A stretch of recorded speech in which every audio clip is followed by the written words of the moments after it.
Hai teman-teman, selamat datang semuanya. Di sebuah pulau terpencil di suatu tempat di planet besar ini, kita melihat seorang wanita tergeletak di pantai dengan mengenakan jaket pelampung. Nama wanita muda itu adalah Zan. Dia tidak sadarkan diri dan ketika dia sadar kembali, dia menyadari bahwa Brad, temannya, tidak sadarkan diri. Dia berlari ke arahnya dan saat membalikan badannya, dia melihat sepotong karang tertanam di perutnya, hampir tidak hidup. Zan, ketakutan, berteriak minta tolong tetapi tidak ada jawaban. Dia melepas ransel dan pelampungnya lalu menyeret Brad menjauh dari air. Zan kemudian mengeluarkan karang dari perut temannya dan menggunakan syalnya untuk menekan lukanya. Dia kemudian berkelana ke hutan terdekat, menemukan kelapa, membukanya dengan batu, dan buru-buru kembali ke Brad, menuangkan air kelapa ke mulutnya, hanya untuk memeriksa kalau bahwa dia sudah mati. Sambil memegangi wajahnya, dia memanggilnya, tapi temannya sudah pergi, meninggalkannya dalam keadaan hancur. Pulau tempat Zan dan Brad terdampar memiliki garis pantai kecil yang dikelilingi hutan lebat. Zan, dalam kesedihan, berjalan mengelilingi pulau, menyelesaikan lingkaran dan kembali ke tubuh Brad. Dia kemudian memasuki hutan, mencapai tempat terbuka di mana dia melihat tas tergantung di pohon dan pendingin merah. Bersemangat, dia memanggil lagi, berharap melihat seseorang, tapi tidak ada yang menjawab. Zan memeriksa isi tas dan melihat obat bertanggal 1994. Menyadari bahwa siapapun yang ada di sana sebelum dia sudah lama sekali. Di dalam pendingin, dia menemukan beberapa botol Coca-Cola, tapi segera meninggalkannya, mencari termos dan kotak logam kecil. Di dalam kotak, dia menemukan setumpuk kartu, sebungkus korek api, dan barang-barang lainnya. Dia juga menemukan tenda terbengkalai yang menutupi ransel berisi Game Boy tua, radio mobil, buku, dan boneka beruang. Ketika Zan kembali ke pantai, dia mendengar suara dari pohon berlubang dan menyelidikinya. Ternyata itu adalah burung tropis. Dia mengumpulkan beberapa dedaunan untuk menutupi Brad dan melihat sekeliling, tidak melihat apapun selain pasir dan lautan. Malam itu, terjadi hujan lebat, dan dia mencari perlindungan di bawah dedaunan, menggunakan jaket sebagai penutup. Keesokan paginya, dia menangkap beberapa ikan kecil yang terdampar di pantai. Saat mengambilnya, dia melihat seekor hiu mati, terbelah dua, dengan bekas luka yang dalam di tubuhnya. Zan menatap ke laut, bertanya-tanya apa yang menyebabkan luka seperti itu. Dia mencoba membersihkan ikan tersebut dengan menggunakan batu pipih sebagai pisau. Ini tugas yang sulit, tapi dia akhirnya menyerah dan kembali ke pendingin, duduk dengan barang-barangnya. Dia membuka buku hariannya dan menemukan bahwa air telah menghapus semua tinta. Di dalam, Zan melihat foto dirinya dan pacarnya. Di hutan, Zan menemukan tempat terbuka lain di mana dia melihat situs pemakaman 3 orang yang telah berada di sana jauh sebelum dia, yang membuatnya takut. Dia kembali ke pantai dan melihat tubuh Brad yang sudah berbau busuk. Dia menyeretnya lebih dekat ke hutan, menggali kuburan dangkal, dan menguburkannya di sana, juga menempatkan sepotong kayu dengan inisial namanya. Malam itu, Zan mengimprovisasi tempat tidur dan menyiapkan ikan bakar untuk makan malam. Menghabiskan malam pertamanya di pulau terpencil. Keesokan paginya, Zan berjalan di sepanjang pantai mencari sumber dan lebih banyak, ketika dia terkejut melihat tubuh Brad telah dikeluarkan dari kubur, dimutilasi, dan diseret oleh seseorang atau sesuatu.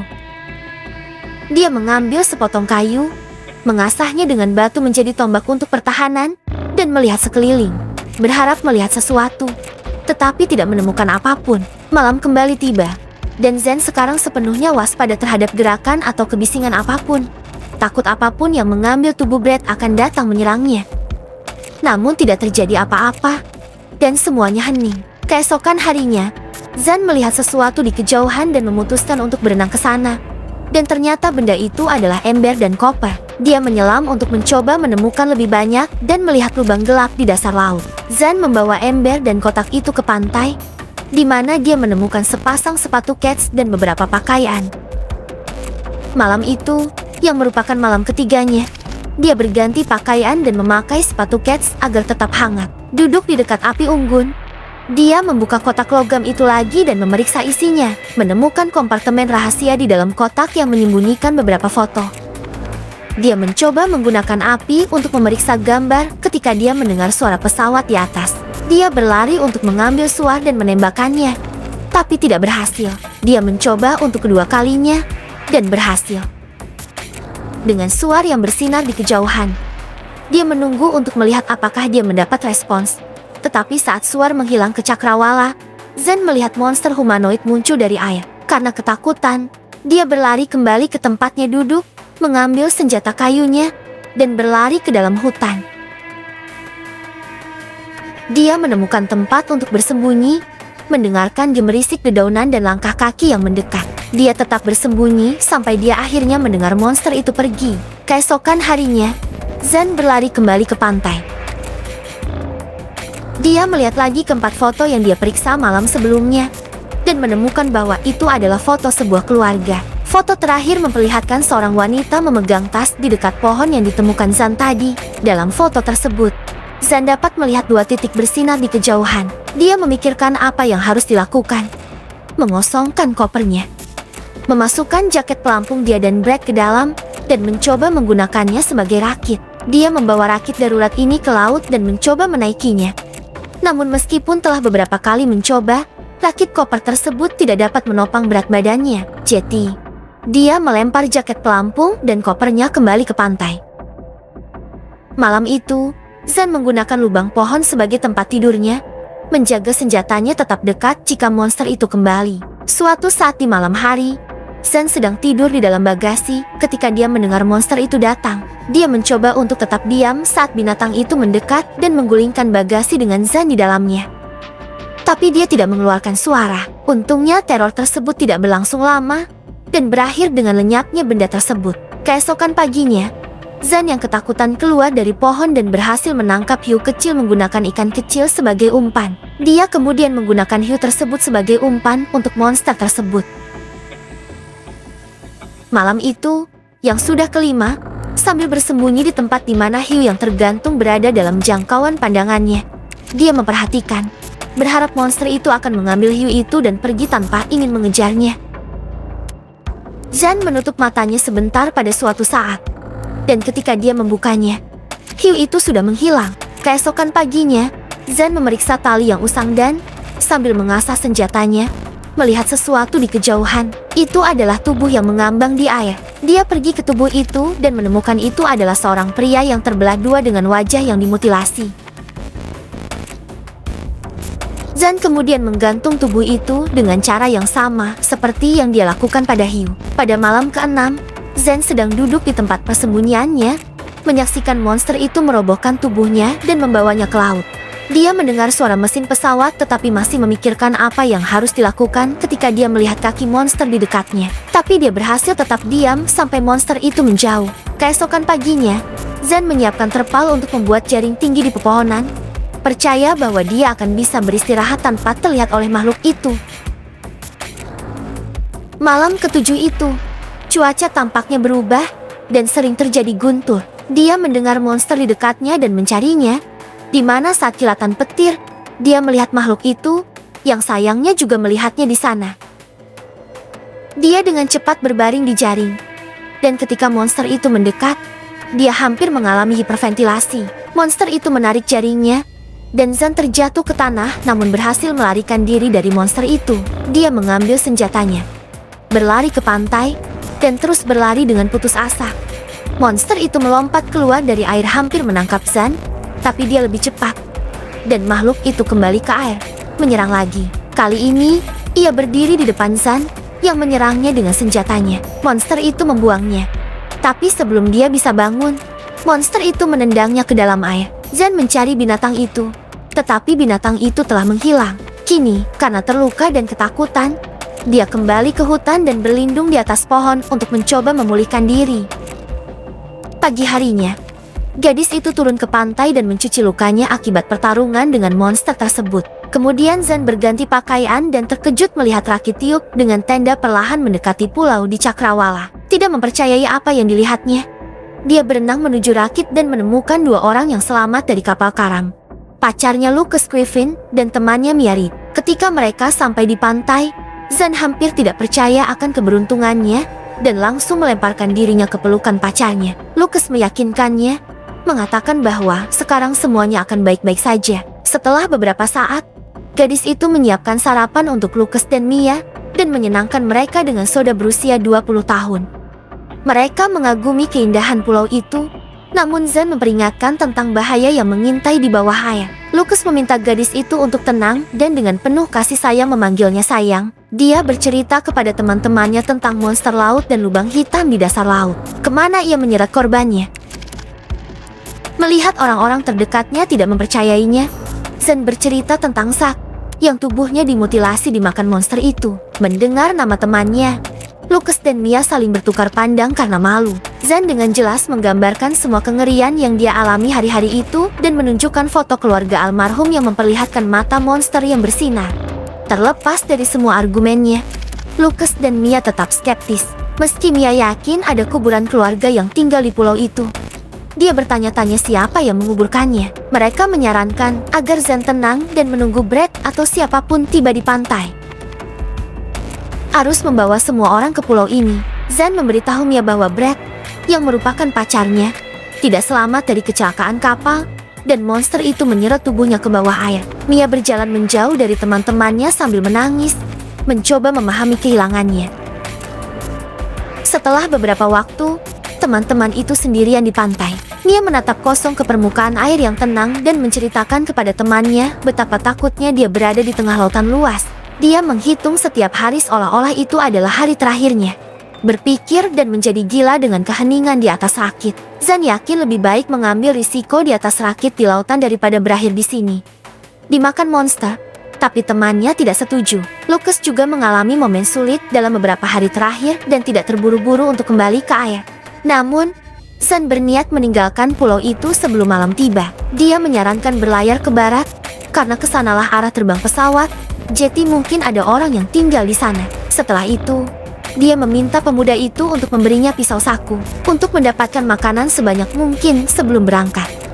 Saat membuka pisau saku, gadis itu menemukan bekas cairan merah di dalamnya. Dia menyadari bahwa sesuatu yang buruk terjadi di rakit dan Lucas serta Mia menyembunyikan kebenaran darinya. Setelah mengumpulkan makanan sendirian selama seminggu, Zan kembali ke teman-temannya.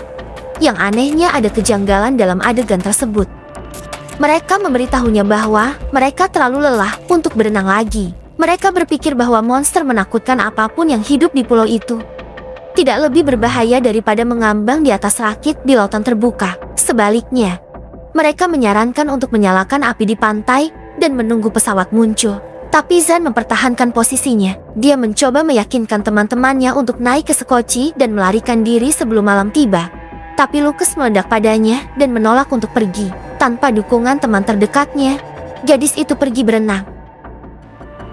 Saat berada di dalam air, dia menyusun rencana licik. Setelah menunggu pacarnya dan Mia lengah, Zan memasukkan perbekalan yang sudah disiapkan ke dalam wadah, lalu meluncurkan rakit tiup ke dalam air, dengan berani mencoba melarikan diri tanpa mereka berdua. Pasangan itu menyadari hal ini dan mulai mengejar gadis itu. Zan mencoba menjauh dari mereka dan mendorong Mia beberapa kali dengan kakinya. Akhirnya, Lucas berhasil melempar pacarnya keluar dari rakit, dan Mia melumpuhkannya, memukul kepalanya dengan dayung.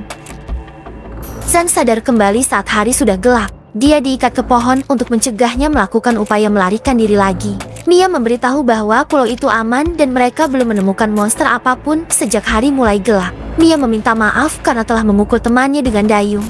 Tapi Zan tidak mau mendengar apapun dan meminta untuk dilepaskan. Mia masih menolak mempercayai cerita temannya tentang monster laut, karena Zan dulunya sering menipu orang-orang terdekatnya dan kehilangan kepercayaan mereka sejak lama. Setelah berkeliling hutan, Lucas bergabung dengan gadis-gadis itu. Dia meyakinkan bahwa dia belum menemukan monster di sana. Tapi Zan terganggu dan sekali lagi mengatakan bahwa monster itu muncul di air, bukan di hutan. Mia memutuskan untuk meninggalkan pasangan itu sendirian dan berjalan-jalan di pantai. Dia ngeri menemukan sisa-sisa ikan yang dimutilasi di pasir. Percakapan muncul antara Lucas dan Zan, di mana pria tersebut pertama-tama mencoba menghibur pacarnya dan kemudian memutuskan untuk mengatakan semua yang dia pikirkan tentangnya. Saat dia bersenang-senang di kapal pesiar bersama sahabatnya, Zan tidak senang. Dia berpikir bahwa gadis itu tidak membawa apa-apa selain ketidakbahagiaan dan ingin menghancurkan segalanya lagi. Memutuskan untuk meninggalkan pulau aman. Zen sekali lagi mencoba menarik pikiran pria itu dan memintanya untuk melepaskannya. Tapi Lucas menolak melakukannya. Dia mencoba mempermalukan gadis itu dan mengingatkannya bahwa dia sepenuhnya mendukungnya. Pria itu yakin bahwa meskipun dia berhasil meninggalkan pulau sendirian tanpa bantuannya, dia akan menjadi tidak berdaya dan tidak berguna bagi semua orang. Lucas kemudian menegur Zan karena ingin melarikan diri dari pulau itu, meninggalkannya tanpa makanan dan tidak ada harapan untuk diselamatkan. Gadis itu menjelaskan bahwa ada banyak makanan di pulau itu dan satu-satunya orang yang perlu ditakuti adalah monster haus darah. Setelah mendengar semua hinaan Lucas, Zen memutuskan untuk mencari tahu darinya apa yang sebenarnya terjadi pada Sak di atas rakit. Sebelum dia bisa menjawab pertanyaan tidak nyaman itu, teriakan putus asa dari Mia yang diserang monster itu muncul. Lucas mengambil obor dan berlari menyelamatkan gadis itu, meninggalkan Zan terikat di pohon. Ketika dia tiba di tempat kejadian, pria itu menemukan monster laut yang sudah mulai melahap Mia. Lucas memukul monster itu dengan obor yang menyala. Namun monster itu dengan mudah mendorong lawannya menjauh. Dan nyaris tidak bisa melepaskan diri dari ikatan dan berlari membantu teman-temannya. Tapi itu sudah terlambat. Monster itu menangkap Mia dan menyeretnya ke bawah air. Lucas menyaksikan dengan ngeri tetapi tidak dapat berbuat apapun untuk membantu. Ketika Zen tiba, dia meraih Lucas yang terkejut dan membawanya ke kedalaman hutan, tempat mereka bermalam. Ini sudah hari ke-9 di pulau itu. Lucas ragu-ragu untuk turun dari pohon. Takut monster itu menunggu mereka di bawah. Gadis itu meyakinkan pria itu bahwa monster laut tidak pernah muncul di pantai pada siang hari. Pria itu bergelut dengan kejadian tadi malam dan menyalahkan dirinya sendiri atas hilangnya Mia. Untuk mengalihkan perhatian Lucas dari pikiran sedihnya, Zen meminta bantuan untuk mengemas barang-barang dan perbekalan mereka, sehingga mereka akhirnya bisa melarikan diri dari pulau terkutuk itu. Gadis itu memancing ikan dengan tombak dan menghabiskan pertandingan terakhirnya dengan memasak, dan memutuskan untuk berjalan sekali lagi ke kamp sebelum berangkat, untuk mengumpulkan semua barang yang diperlukan. Dia kemudian mengambil kembali wadah pil yang kadaluarsa dan memegangnya sambil berpikir, mendengarkan keheningan pulau. Akhirnya, dia dan Lucas memuat barang-barang mereka ke rakit dan meluncurkannya ke dalam air. Begitu masuk, Zan menemukan bahwa segala sesuatu di dalamnya dibanjiri cairan merah. Mungkin darah Sak. Gadis itu menatap pacarnya dengan cemas tetapi ragu untuk mengungkap kebenaran. Pria itu menjauh dari pantai dan mereka mulai bergerak ke barat, di mana mereka dapat dideteksi oleh pesawat yang lewat. Tapi kemudian, Lucas menyadari ada sesuatu yang bergerak di bawah air. Beberapa saat kemudian, monster laut itu melompat dan menyerang mereka. Lucas dan Zen membarikade diri mereka di dalam rakit, tapi monster itu terus menyerang dari semua sisi. Mereka sangat ketakutan, karena mereka yakin monster itu hanya muncul di malam hari. Monster laut itu memecahkan dasar rakit dan mencoba menangkap Zen, tapi dia mendorongnya dengan kakinya. Lucas menembak beberapa kali ke kepala monster itu dengan pistol suarnya dan mendorongnya ke dalam air dengan tombak. Air mulai masuk melalui lubang di dasar rakit. Terjadi keheningan singkat. Setelah itu monster laut itu menyeret Zen ke bawah air di siang hari bolong. Makhluk itu tampak seperti campuran raksasa antara hiu dan humanoid. Ini menyeret Zen perlahan menuju lubang hitam di dasar laut. Tapi gadis itu mengatasi ketakutannya. Mengingat pisau saku itu, Zen melukai monster itu dengan pisau. Dan ia berenang menjauh darinya, mengeluarkan cairan hitam. Tiba-tiba, perhatian monster laut itu tertuju pada Lucas yang menyelam ke dalam air untuk menyelamatkan pacarnya. Monster itu dengan cepat berenang ke arah pria itu dan menangkapnya. Lucas mencoba membela diri dengan tombaknya, tapi monster itu menyeretnya ke lubang hitam. Tak berdaya, Zen tidak bisa berbuat apapun untuk membantu. Dia muncul dari air dan berteriak putus asa. Karena tidak punya pilihan, dia harus kembali ke pulau, tempat rakit yang robek terbawa arus. Gadis itu berjuang menyalakan api dan meninggalkan pesan terakhir di buku hariannya. Di dalamnya, dia menceritakan apa yang terjadi di pulau itu dan berbagi pengalamannya dengan monster tersebut.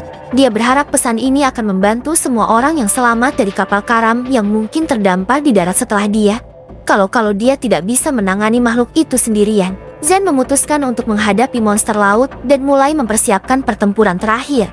Dia mengasah dahan pohon dan menggali tulang dari kuburan untuk membuat senjata yang lebih tajam. Di malam hari, monster itu keluar berburu lagi. Zen memancingnya ke dalam lingkaran batang kering dan rumput, lalu membakarnya.